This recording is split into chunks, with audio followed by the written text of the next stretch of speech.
नमस्कार, hornbill TV में आपका स्वागत है और मैं आपके साथ प्रिया बिस्ट। बुलेटिन की शुरुआत करते हैं।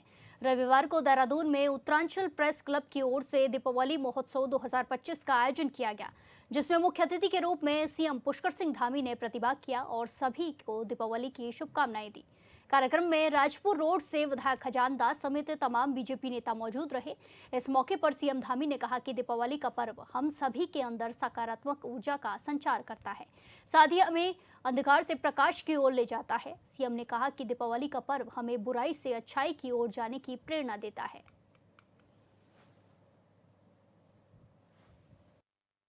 और जैसा भाई सुरेंद्र रसीला ने यहाँ से बताया कि हमारे इस दीपावली से पहले इस वर्ष बहुत सारे पत्रकार साथियों के हमारे बीच में जो नहीं रहे, हमको छोड़ के चले गए, जिनके घरों में भी इस प्रकार की दुखद घटनाएं घटित हुई। मैं उन सभी को अपनी श्रद्धांजलि भी करता हूँ, उनको मैं नमन करता हूँ कि उन्होंने काफी लंबे समय तक एक लंबा कालखंड उन्होंने हमारे राज्य के लिए, पत्रकारिता जगत के लिए अपना समर्पित किया और बहुत सारी यादें उनके साथ हैं। क्योंकि आज दीपावली के पर्व के रूप में यहाँ पर एक शानदार कार्यक्रम आयोजित हो रहा है, तो मैं उन सभी का स्मरण करता हूँ। साथ ही ये दीपावली का पर्व हमारे अंदर एक सकारात्मक ऊर्जा का प्रभाव करता है, सकारात्मक ऊर्जा का संचार करता है और हमें अंधकार में से प्रकाश की ओर ले जाता है और बुराई से अच्छाई की ओर जाने की प्रेरणा देता है। आप सभी पत्रकार साथियों का भी जीवन में दीपावली की तरह आपका भी दीपावली के दीपों की तरह जीवन है और जो दिन रात समाज को दिशा दिखाने का काम करते हैं। और मैंने तो अनेक अवसरों पर मैंने देखा है कि हमारे पत्रकार साथी बहुत कठिन परिस्थितियों में, चाहे वो कोरोना का कालखंड रहा हो, चाहे कोई आपदा का कालखंड रहा हो, अभी जो भीषण आपदा जिसका हम सब लोगों ने बहुत कठिन परिस्थितियों में सामना किया, हमारे राज्य के अंदर बड़ी आपदा आई और प्रदेश भर के अंदर अनेक लोगों को, अनेक परिजनों को, अपने लोगों को हमने खोया है। बड़ी जनहानि हुई है, पशु हानि हुई, अन्य संपत्तियां नष्ट हो गई, बहुत बड़ा नुकसान इस आपदा में हुआ। मैं अभी हिमालय दिवस के कार्यक्रम में था तो मेरे बहुत सारे प्यारे प्यारे छोटे बच्चे यहाँ पर हैं और मुझे सबसे अच्छा लगा कि एक वातावरण यहाँ पर बदल रहा है।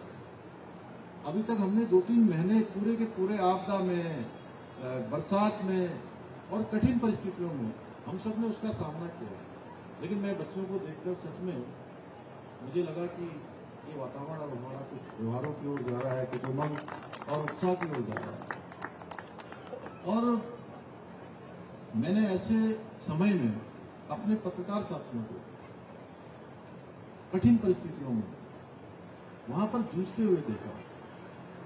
और मैं बताऊं कि जब मैं छोटा था तो जब भी बरसात का मौसम आता था, पहली बरसात होती थी या दूसरी बरसात होती थी या तेज बरसात होती थी, तो मन में बहुत आनंद होता था, बहुत खुशी होती थी और हम दिन भर भीगते रहते थे बारिश आती थी।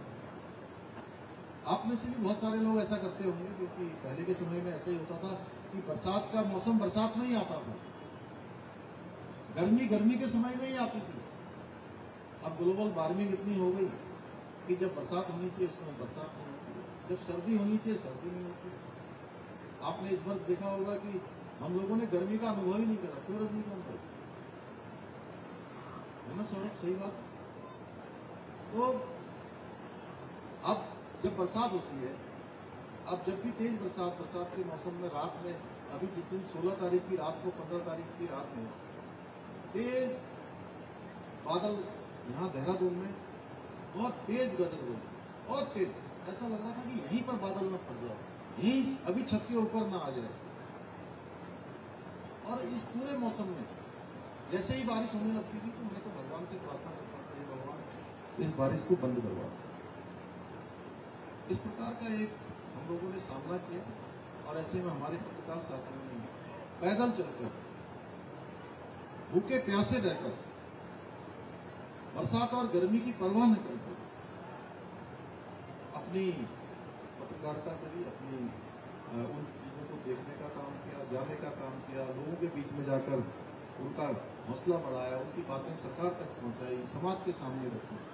तो मैं उन सभी पत्रकार साथियों को अपनी ओर से बहुत बधाई देता हूं, बहुत शुभकामनाएं देता हूं कि आप सब लोग दिन रात समाज को दिशा दिखाने का कार्य करते हैं, सच्चाई और जनहित के लिए समर्पण के साथ कार्य करते हैं। बहुत उसकी जितनी प्रशंसा की जाए वो कम है। आज का ये कार्यक्रम केवल दीप जलाने का नहीं, बल्कि उस आशा और उजाले को फैलाने का भी अवसर है जो समाज में एक उत्साह, एक विश्वास और एक अलग प्रकार का, एक नएपन का संचार करेगा। जैसा आप सभी जानते हैं, पत्रकारिता हमारा संविधान का चौथा स्तंभ है और आप सभी इस स्तंभ को सुरक्षित रखने का कार्य कर रहे हैं, क्योंकि पत्रकार और पत्रकारिता सिर्फ राजनीतिक और सामाजिक विषयों के प्रचार प्रसार का माध्यम मात्र नहीं, बल्कि लोकतंत्र को जीवित रखने का भी एक साधन है। चाहे सरकार की योजनाएं हों, लाभकारी योजनाएं हों, उनसे लोगों को परिचित कराना हो, उनकी समस्याओं को उजागर कर उनको अवगत कराना हो, दोनों महत्वपूर्ण जो कार्य हैं वो आपके कंधों पर हैं, आपकी जिम्मेदारी में रहती है। जैसा अभी यहाँ सब लोग मुझे कह रहे थे कि जो है कठिन, वास्तव में पत्रकार का जीवन भी बड़ा कठिन है। कुछ लोगों की ड्यूटियां सरकारी नौकरी में तो फिक्स होती हैं कि 8 घंटे ड्यूटी करनी है, 7 घंटे, 10 घंटे, जो भी ड्यूटी करनी है, लेकिन ये भी 24 घंटे मोबाइल खुले रखने का काम है। इसी के साथ खबरों में आगे बढ़ते हैं। रविवार को सीएम पुष्कर सिंह धामी पंतनगर पहुंचे, जहां उन्होंने नकल विरोधी कानून, समान नागरिक संहिता और कई सारे मुद्दों पर बात की। किसानों की प्रगति विषय पर आधारित गोष्ठी और संवाद कार्यक्रम में प्रतिभाग किया। कार्यक्रम को संबोधित करते हुए सीएम धामी ने कहा कि पहले की सरकारों में नकल माफिया लगातार युवाओं के भविष्य के साथ खिलवाड़ करते थे, जिसको देखते हुए भर्ती प्रक्रियाओं को पारदर्शी बनाने के लिए और नकल माफियाओं पर अंकुश लगाने के लिए सबसे कठोर नकल विरोधी कानून राज्य में लागू किया गया है।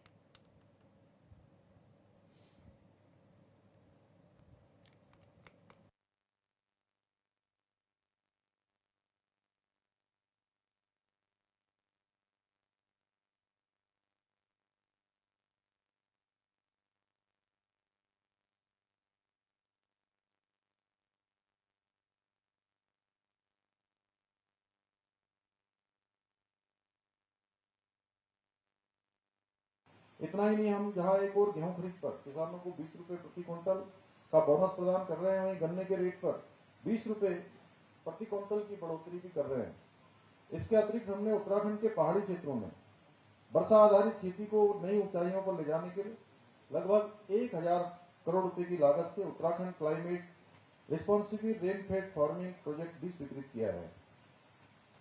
हमारी सरकार सब्जियों की तरह ही फलों के उत्पादन को बढ़ाने के लिए भी विभिन्न स्तरों पर काम कर रही है। हाल ही में हमारी सरकार ने 1200 करोड़ रुपए की लागत से नई सेब नीति, नई कीवी नीति, स्टेट मिलेट मिशन और ड्रैगन फ्रूट नीति जैसे कई महत्वपूर्ण योजनाओं को लागू किया है।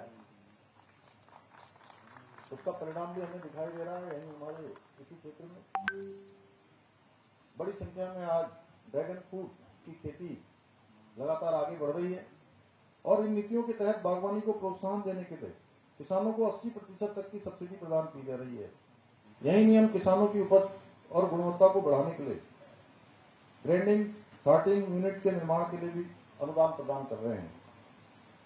आज इस अवसर पर मैं आप सभी कृषि वैज्ञानिकों से यह आग्रह करना चाहता हूं कि आप हमारी पारंपरिक कृषि व्यवस्था पर भी जरूर अनुसंधान करें। जाने कि हमारे पूर्वजों ने हजारों वर्षों से अपनी कृषि समस्या को, सभ्यता को कैसे सुरक्षित रखा, अपनी धरती की उर्वरता को कैसे बनाए रखा और उत्पादन की जो गुणवत्ता है उसको भी निरंतर सुनिश्चित किया। साथ ही यह भी आग्रह करता हूं कि आप लोग अपने शोध कार्य और नवीनतम तकनीकों ज्ञान को शीघ्रता से किसानों तक पहुंचाएं, ताकि ये ज्ञान उनके उत्पादन और आय में वृद्धि का माध्यम बन सके और हमारी कृषि अर्थव्यवस्था को और अधिक मजबूत बनाया जा सके। भाइयों बहनों, आज के इस अवसर पर हम किसानों की प्रगति पर चर्चा करने के साथ साथ अभी प्रदेश में नकल कानून और समान नागरिक संहिता पर भी संवाद करने के लिए भी यहाँ पर एकत्र हुए और अच्छे विचार हमारे विद्यार्थियों के द्वारा, छात्र और छात्राओं के द्वारा यहाँ पर रखे गए। आज हमारे छात्रों ने इन दोनों विषयों पर बहुत सुंदर प्रस्तुतिकरण दिया। इसके लिए मैं उन छात्रों का भी, पूजा का भी, जिसने कार्यक्रम को शुरुआत की, सभी जिन्होंने भाग लिया, दोनों को मैं बहुत उनका आभार व्यक्त करता हूँ। और बहुत प्रभावी तरीके से उन्होंने, मुझे लगता है कि कम शब्दों में गागर में सागर भरने का काम किया। 5 मिनट का समय दिया गया था, 5 मिनट में उन्होंने बहुत शानदार प्रस्तुतिकरण किया। जैसा कि आप सभी जानते हैं, पूर्ववर्ती सरकारों के समय में राज्य में नकल माफियाओं द्वारा लगातार युवाओं के, हमारे बच्चों के भविष्य के साथ खिलवाड़ किया जाता था।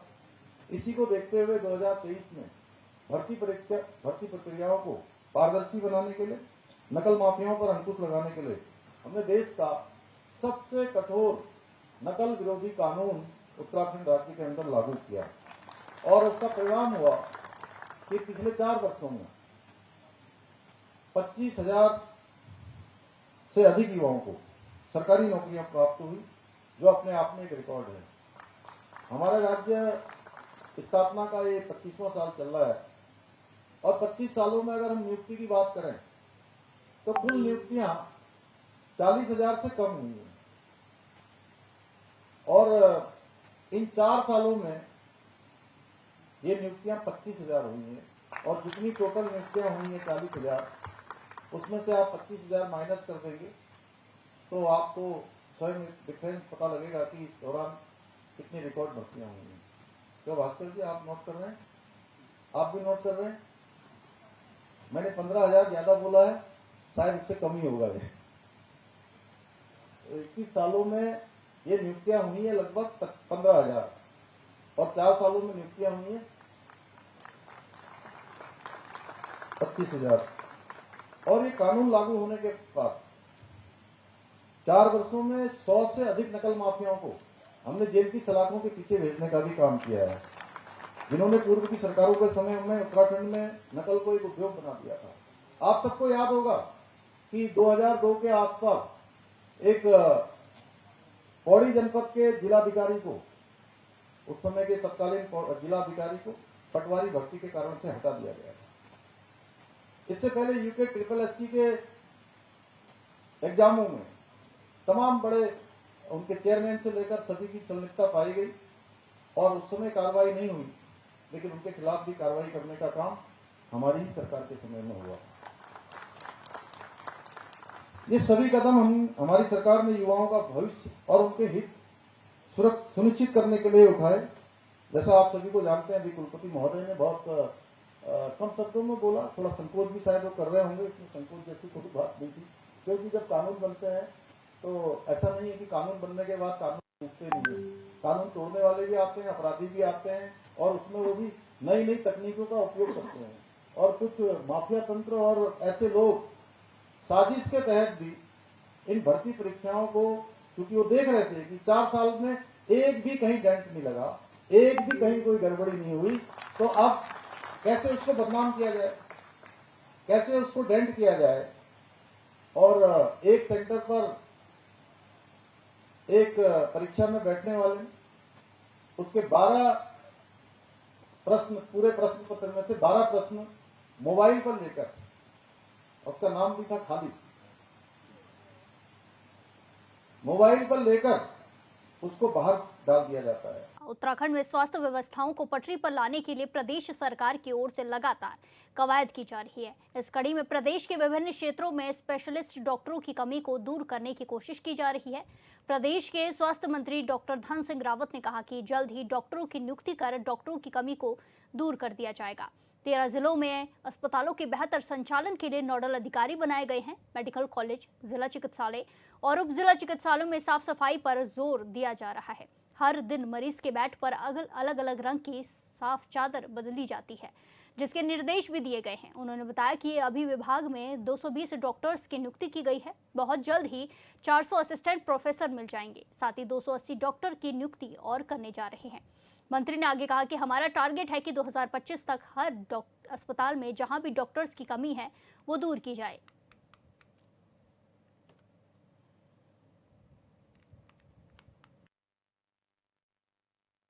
दवाई अगर बिना डॉक्टर के लिखी हुई अगर कोई बेचता है तो उसके खिलाफ कार्रवाई करने के आदेश हमने दिए हैं।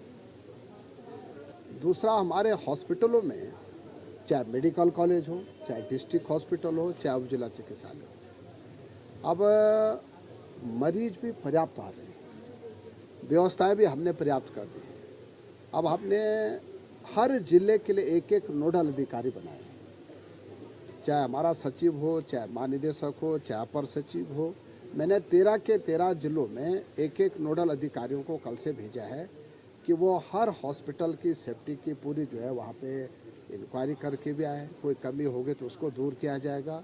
और अब हमने एक बड़ा काम और किया हॉस्पिटलों में कि जितने हमारे मेडिकल कॉलेज हैं, जितने हमारे जिला चिकित्सालय हैं और जिले हमारे उप जिला चिकित्सालय हैं, 7 के 7 दिन के लिए पर डे जो है जो चादर रहती है मरीज के उस पे बेड पे, वो हर डे के अलग कलर की होगी और पर डे जो है चादर बदली जाएगी। ये भी हमने किया है। सफाई के लिए भी अब हमने पूरी व्यवस्था कर दी कि हॉस्पिटलों की सफाई अच्छी हो। अभी हमने 220 डॉक्टरों की नियुक्ति की है स्वास्थ्य विभाग में, और इसी एक महीने में हम 400 असिस्टेंट प्रोफेसरों की नियुक्ति देने जा रहे हैं मेडिकल। इसी के साथ खबरों में आगे बढ़ते हैं। केदारनाथ धाम के तीर्थ पुरोहितों की संस्था केदार सभा के बाद उत्तराखंड चारधाम तीर्थ पुरोहित महापंचायत के उपाध्यक्ष आचार्य संतोष त्रिवेदी ने भी बद्रीनाथ केदारनाथ मंदिर समिति के अध्यक्ष हेमंत द्विवेदी पर कई आरोप लगाते हुए उन्हें हटाने की मांग की है। तीर्थ पुरोहित इस मांग को लेकर लगातार सरकार पर दबाव बना रहे हैं। आपको बता दें कि तीर्थ पुरोहित ने सरकार को इस बात पर पत्र भी लिखा है।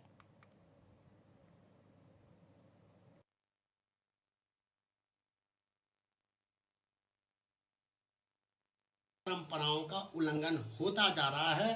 कल देश के उद्योगपति अंबानी जी केदारनाथ दर्शन के लिए आए और हर साल आते हैं क्योंकि बाबा केदारनाथ में उनकी अटूट आस्था है। कल अंबानी जी को आशीर्वाद देते समय बद्रीनाथ केदारनाथ मंदिर समिति के अध्यक्ष के द्वारा परंपराओं का कुछ ज्यादा ही उल्लंघन किया गया। जो आशीर्वाद वहां के उनके वर्षों से उनके तीर्थ पुरोहित हैं उनको देना चाहिए था, जो आशीर्वाद वहां के पुजारी जी को देना चाहिए था, जो आशीर्वाद वहां के केदार सभा को देना चाहिए था, लेकिन इन सबको दरकिनारा करके खुद अध्यक्ष जी उनको आशीर्वाद दे रहे हैं, खुद अध्यक्ष जी उनको बागंबर उड़ा रहे हैं। जबकि ये काम मंदिर समिति का नहीं है, ये काम अध्यक्ष जी का नहीं है। इनका काम वहां की व्यवस्थाओं को देखना है। इनका काम जो मंदिर समिति में अनियमितताएं हो रही है उसमें ध्यान देने का है। धर्म दर्शन वाले 2 बजे से जो लोग खड़े हैं उनके दर्शन नहीं हो रहे हैं, लेकिन वीआईपीओ के नाम पे जो केदारनाथ में लाखों करोड़ों रुपए वसूले जा रहे हैं, ये इनका काम केदारनाथ में है। अब आजकल बर्फबारी केदारनाथ में हो रही है, उनमें उनका ध्यान नहीं है। कभी एक चाय नहीं, कोई लाइन में मेडिसिन नहीं, या जूते चप्पल सब वहाँ उल्टे पड़े हुए हैं। और मोबाइल के नाम पे भी ये लोग वहाँ पे पैसा कमाते हैं। जैसे किसी ने फोटो खींच लिया और मोबाइल उसका छीनते हैं, उसके बाद उस 1100-2100 रुपये उनसे लिया जाता है। जबकि क्लॉक रूम होना चाहिए, यात्री का मोबाइल अंदर ही नहीं जाना चाहिए। बद्रीनाथ केदारनाथ मंदिर समिति के अध्यक्ष हेमंत द्विवेदी को हटाए जाने को लेकर मांग को लेकर तीर्थ पुरोहितों ने सरकार को अल्टीमेटम दिया है। उनका कहना है कि कपाट बंद होने से पहले बीकेटीसी के अध्यक्ष को हटाया जाए। इस मामले में राज्यसभा सांसद नरेश बंसल ने कहा है कि बीकेटीसी में सब कुछ सामान्य है, अगर कोई मामला आएगा तो उसे सरकार समझेगी और उस पर निर्णय लेगी। उन्होंने कहा कि कांग्रेस को लगता है कि सबको हटा दिया जाए। बीजेपी की सरकार बनने के बाद वीआईपी कल्चर को समाप्त किया गया है और सभी गाड़ियों से लाल बत्तियां हटा दी गई हैं। की सरकारें आने के बाद ही वीआईपी कल्चर खत्म हुआ है। गाड़ियों पर लाल बत्ती लगनी बंद हुई है, जो वीआईपी कल्चर का सबसे बड़ा सबूत था। और जहां तक बीकेटीसी के अध्यक्ष को हटाने की बात है, तो कांग्रेस तो ये मानती है कि सभी को हटा देना चाहिए क्योंकि उन्हीं को राज्य करने का अधिकार है, उन्हीं को सब चीज़ों पर स्थापित होने का अधिकार है। लेकिन उनके कहने से छीका टूटने वाला नहीं है। सरकार ठीक प्रकार से चल रही है, बीकेटीसी भी ठीक प्रकार से चल रही है। कहीं पर कोई चीज़ होगी तो सरकार अपने आप विचार करेगी। देहरादून के हरबंस कपूर मेमोरियल हॉल में कृषि मंत्री गणेश जोशी ने प्रधानमंत्री नरेंद्र मोदी द्वारा 42,000 करोड़ से अधिक की कृषि परियोजनाओं के शुभारंभ कार्यक्रम में वर्चुअल रूप से प्रतिभाग किया। प्रधानमंत्री ने पीएम धन धान्य कृषि योजना और दलहन आत्मनिर्भरता मिशन की शुरुआत करते हुए देश भर में 1100 से अधिक कृषि, पशुपालन और खाद्य प्रसंस्करण परियोजनाओं का उद्घाटन और शिलान्यास किया। इस दौरान मंत्री गणेश जोशी ने बताया कि उत्तराखंड के चमोली और अल्मोड़ा जिलों का चयन इस योजना में होना प्रदेश के लिए गर्व की बात है। उन्होंने कहा कि प्रधानमंत्री किसानों और जवानों दोनों की चिंता समान रूप से करते हैं और उनके नेतृत्व में भारत ने कृषि नवाचार और मूल्य संवर्धन में ऐतिहासिक प्रगति की है। प्रधानमंत्री नरेंद्र मोदी जी का आभार व्यक्त करता हूँ। जितनी चिंता वो सीमा पर बैठे हुए जवानों की करते हैं, उतनी ही चिंता देश के अन्नदाता किसानों की करते हैं। पूर्व में किसान सम्मान निधि के माध्यम से उनके स्तर को ऊंचा उठाने का काम प्रधानमंत्री मोदी जी ने किया और आज प्रधानमंत्री धन धान्य योजना, जिसमें देश के 100 जिलों को चयनित किया गया है, जिसमें एक हमारा अल्मोड़ा और चमोली जिला उसमें आया है। पशुपालन विभाग व सहकारिता व कृषि विभाग की कई योजनाओं का शुभारंभ माननीय प्रधानमंत्री जी ने किया है। निश्चित ही वाले वाले समय में जो हमारा मोदी जी का सपना है कि 2047 में भारत के एक विकसित राज्य बनेगा, उस दिशा में एक सार्थक कदम होगा। उसके लिए मैं प्रधानमंत्री जी का विशेष आभार व्यक्त करता हूँ।